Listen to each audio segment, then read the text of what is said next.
Example 1.9 பார்க்க போகிறோம்.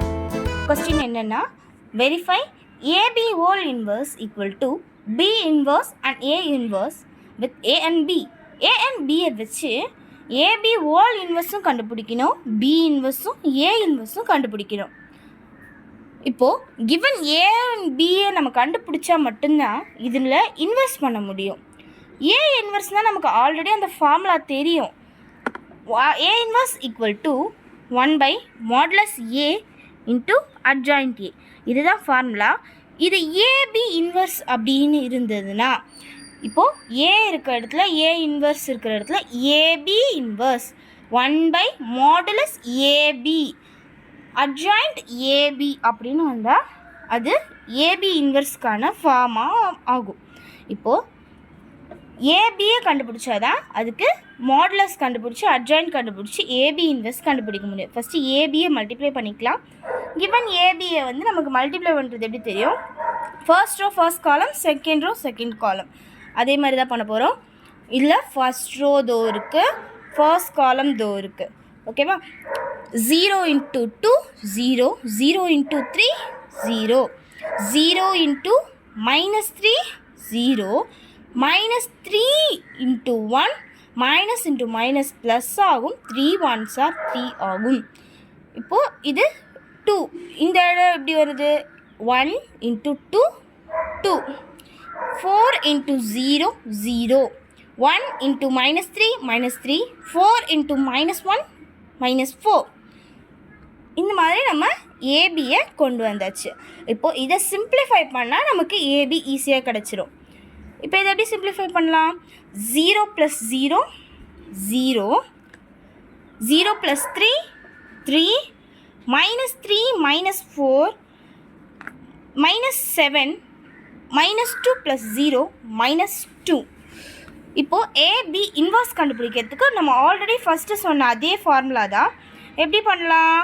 அதுக்கு ஃபார்முலா சொன்னோம்ல, A B whole inverse equal to 1 by modulus A B adjoint A B அப்படின்னு சொல்லலாம். மாடுலஸ் ஏபி எப்படி கண்டுபிடிக்கலாம்? கிவன் ஏக்கு மாடுலஸ் நம்ம ஃபார்ம் பண்ணிவிட்டு இப்போது இதை மல்டிப்ளை பண்ணணும், கிராஸ் மல்டிப்ளை பண்ணணும்.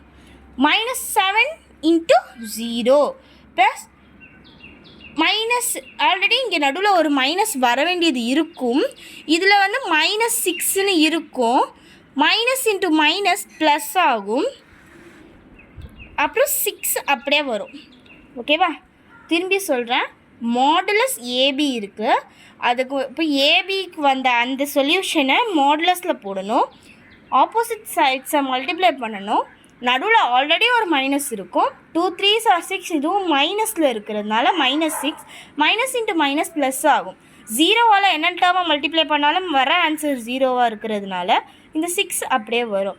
ஸோ மாடுலஸ் ஏபியோட வேல்யூ வெறும் 6. இப்போது அட்ஜாயிண்ட் இருக்குது, ஸோ நம்ம இப்போ அட்ஜாயிண்ட் கண்டுபிடிக்க போகிறோம். அட்ஜாயிண்ட் ஏபி கண்டுபிடிக்கிறது எப்படி? அது இது 2 into 2 மேட்ரிக்ஸில் எப்படி? இதை ஆல்ரெடி நம்ம சொல்லியிருக்கோம். அதுக்கேற்ற மாதிரி தான் இப்போ அட்ஜாயிண்ட் கண்டுபிடிக்க போகிறோம். இப்போது ஏபி இருக்குது, இதுக்கு தான் நம்ம அட்ஜாயிண்ட் கண்டுபிடிக்கிறோமே தவிர வெறும் ஏக்கோ வெறும் பிக்கோ கண்டுபிடிக்க போகிறது இல்லை. அப்படி கண்டுபிடிச்சா தான் நமக்கு அட்ஜாயிண்ட் ஏபின்னு கிடைக்கும். இப்போது இது 2 into 2 மேட்ரிக்ஸில் நம்ம எப்படி நார்மலாக அட்ஜாயிண்ட் கண்டுபிடிப்போம்? இங்கே இருக்கிற ரெண்டு ஆப்போசிட் ரெண்டுமே அதனுடைய பிளேஸ் சேஞ்ச் பண்ணிக்கும். இந்த ஆப்போசிட் எப்பயுமே அதனோட சிம்பிள்ஸ் சேஞ்ச் ஆகிக்கும். அப்படி தானே? அப்போது இப்போ என்ன ஆகும்? கொடுத்துருக்க கிவனில் இங்கே வந்து -7 போகணும், இந்த இடத்துல வந்து 0 ஃபார்ம் ஆகணும், இந்த இடம் 0 ஆகணும், இந்த இடம் -7 ஆகணும். இந்த ஆப்போசிட் என்ன ஆகும்? -2 இருக்கிறது +2 ஆகும், +3 இருக்கிறது -3 நமக்கு கன்வெர்ட் ஆகும். அப்படி கன்வெர்ட் பண்ணி அட்ஜாயிண்ட் எழுதிக்கலாம். இப்போ நெக்ஸ்ட்டு இது 1 by மாடுலஸ் ஏபி அப்படின்னு தானே ஃபார்முலா கொடுத்துருக்கு. ஸோ நம்ம 1 by மாடுலஸ் ஏபிக்கு என்ன எழுதியிருக்கோம்? 1 இருக்குது, டிவைடட் பை மாடுலஸ் ஏபிக்கு 6ன்ற வேல்யூ இருக்குது. ஸோ இந்த 6 நம்ம எழுதிக்கலாமா? இங்கே எழுதியிருக்கோம். இப்போது அட்ஜாயிண்ட் ஏபி இருக்கிறதுனால அட்ஜாயிண்ட் ஏபியோட வேல்யூவை எழுதியிருக்கோம். நெக்ஸ்ட் என்ன பண்ணணும்? கொடுத்துருக்குறது ஃபஸ்ட்டு சீக்வன்ஸ் இருக்குல்ல, இதை நம்ம ப்ரூவ் பண்ணிட்டோம். செகண்ட் என்ன பண்ணணும்? பி இன்வெர்ஸ் கண்டுபிடிக்கணும், ஏ இன்வெர்ஸ் கண்டுபிடிக்கணும். பி இன்வெர்ஸ் கண்டுபிடிக்கிறதுக்கு என்ன ஃபார்முலா? அதே மாதிரி தான், அட்ஜாயிண்ட் ஏபிக்கு போட்ட மாதிரி தான் பி இன்வெர்ஸ்க்கு ஃபார்ம் வரும். இப்போது ஏ இன்வெர்ஸுக்கு 1/mod A இன்ட்டு அட்ஜாயிண்ட் ஏன்ற மாதிரி B inverse equal to 1/mod B into adjoint B. இந்த மாதிரி சின்ன சின்னதாக மாடிஃபை பண்ணுறது நமக்கே தெரியும். ஸோ அதனால் நம்ம அது ஒன்றும் டீப்பாக சொல்ல தேவையில்லை. மாடுலஸ் கண்டுபிடிக்கிறோம். இது சிமிலராக போட்டால் தான் உங்களுக்கு இது புரியுன்றதுக்காக சிமிலராக பக்கத்துலேயே போட்டிருக்கேன். ஆனால் நீங்கள் கீழே போட்டிங்கன்னா ஸ்டெப்ஸ் ஃபார்ம் ஆகிறதுனால மார்க்ஸ் வந்து இன்க்ரீஸ் பண்ணி கொடுக்க சான்ஸ் இருக்குது. இது ஒரு 5 மார்க்காக கொடுப்பாங்க, இம்பார்ட்டன்ட் 5 மார்க்காக கொடுக்கலாம். ஏன்னா இந்த ப்ராப்பர்ட்டியை அவங்களே வெரிஃபை பண்ண சொல்கிறதுனால இது வந்து 5 மார்க்காக கொடுக்கலாம். மாடுலஸ் ஏக்கு ஏ கிவன் ஏ நமக்கு தெரியும்ல கொஸ்டினில், இதுதான் ஏ. நம்ம அந்த ஏவை எழுதிக்கிட்டு நம்ம மாடுலஸ் போட்டிருக்கோம், பி எழுதிட்டு பிக்கு மாடுலஸ் போட்டிருக்கோம்.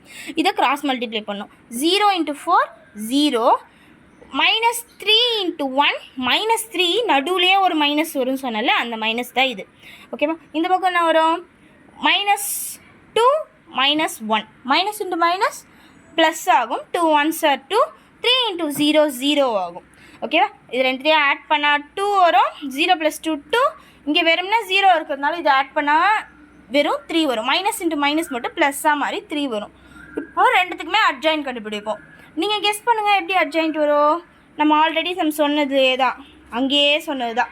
இப்போது ரோஸ் காலம் ஆகும், ரோஸ் அது வந்து இன்டர்சேஞ்ச் ஆகும்ல, அந்த இன்டர்சேஞ்ச் தான் இங்கேயும் நடக்குது. அட்ஜாயிண்ட் ஏபி கண்டுபிடிச்ச மாதிரி, அட்ஜாயிண்ட் ஏபி இங்கே கண்டுபிடிச்சிருக்கோம்ல, இதே மாதிரியே தான் நம்ம இங்கேயும் பண்ண போகிறோம். இப்போது இதுக்கு என்ன ஆகும்? கொஸ்டின் வந்து நமக்கு ஆல்ரெடி தெரியும். 0 -3 1 4. இது வந்து இங்கே வந்துடும், இது வந்து இங்கே வரும். ரெண்டுமே அதனோட சிம்பிள் சேஞ்ச் ஆகிடும். இதே மாதிரி தான் இதுக்கும் வரும். ஆப்போசிட் இது அதனுடைய பிளேஸை சேஞ்ச் ஆகும், இது சிம்பிளை சேஞ்ச் ஆகும். இது மட்டும் ஞாபகம் வச்சுக்கலாம். அப்போ என்ன ஒரு ஃபஸ்ட்டு ஏவோடது 4 + 3 -1, இங்கே 0 இருக்கா? 4 + 3 -1 0. அதே மாதிரி அட்ஜாயிண்ட் பிக்கு என்ன வரும்? இங்கே கொடுத்துருக்குல்ல, -1 இங்கே வந்துடும், -2 இங்கே வந்துடும். ஓகேவா? இது -0னாலும் வெறும் 0னாலும் ஒன்று தான். இங்கே -3 இருக்கிறதுனால ஆனால் இது +3 மாறும். ஓகேவா? இப்போ அதே மாதிரி நம்ம மாற்றிட்டோமா? -1 3 0 -2. ஓகேவா? இப்போது கொடுத்துருக்க ஏ இன்வெர்ஸை நம்ம சப்ஸ்டியூட் பண்ண போகிறோம். 1/mod A இருக்கிறதுனால 1/3. இங்கே வந்து 1/mod B இருக்கிறதுனால 1/2. அட்ஜாயிண்ட் இப்போ கண்டுபிடிச்சது அப்படியே போட்டு சப்ஸ்டியூட் பண்ணணும். இப்போது இன்வெர்ஸில் சப்ஸ்டியூட் பண்ணியாச்சு. இப்போ ஏ இன்வெர்ஸ் பி இன்வெர்ஸ்ன்றதை நமக்கு கொஸ்டினில் மல்டிப்ளை பண்ண சொல்லியிருக்காங்க. இப்போ ரெண்டுத்தையும் நம்ம நார்மலாக மல்டிப்ளை பண்ண போகிறோம். அவ்வளோதான், வேறு ஒன்றும் இல்லை. இங்கே 1/2 இருக்குது, இங்கே 1/3 இருக்குது. இந்த 1/2வையும் 3வையும் மல்டிப்ளை பண்ணிக்கலாம். 2 3s are 6, மேலே 1 இருக்குது, அதனால மேலே 1 அப்படியே இருக்கும். இது வந்து ரோ வந்து ஃபஸ்ட் ரோ வந்து ஃபர்ஸ்ட் காலம் மல்டிப்ளை பண்ணணும், செகண்ட் ரோ வந்து ஃபர்ஸ்ட் காலம் செகண்ட் காலம் பண்ணணும், first row first column second column ரெண்டுத்தையும் பண்ணணும். எப்படி பண்ணலான்னு பார்க்கலாம். -1 × 4 -4, -1 × 3 -3, 0 × 4 0, 1 × -1, மைனஸ் இன்ட்டு மைனஸ் ப்ளஸ் ஆகும். 2 1s are 2. அவ்வளோதான். இப்போ இதை வச்சு second column -1 × 3 -3, 3 × 0 0, 0 × anything 0, 0 × anything 0. So இங்கே மைனஸ் இருக்குது, மைனஸ் ஃபாலோ பண்ணிக்கலாம். இப்போ இது சிம்பிளிஃபை பண்ணோம். சிம்பிளிஃபை பண்ணால் -4 -3 பண்ணால் -7, -3 அப்படியே வரும், +2 அப்படியே வரும், இங்கே 0, இங்கே 1/6. ஓகேவா? இப்போது நமக்கு -7 3 2 0. நமக்கு ஏபி இன்வெர்ஸ் எங்கே இருக்குது? இது இருக்குது. 1/6 -7 2 -3 0. இதுவும் ஏ இன்வெர்ஸ் பி இன்வெர்ஸ் ரெண்டுத்தையும் மல்டிப்ளை பண்ணது 1/6 -7 2 3 -3 0. இது ரெண்டுமே ஒரே மாதிரி இருக்கிறதுனால இது ஆன்சர் வெரிஃபைட் அப்படின்னு நம்ம ப்ரூஃப் பண்ணியாச்சு.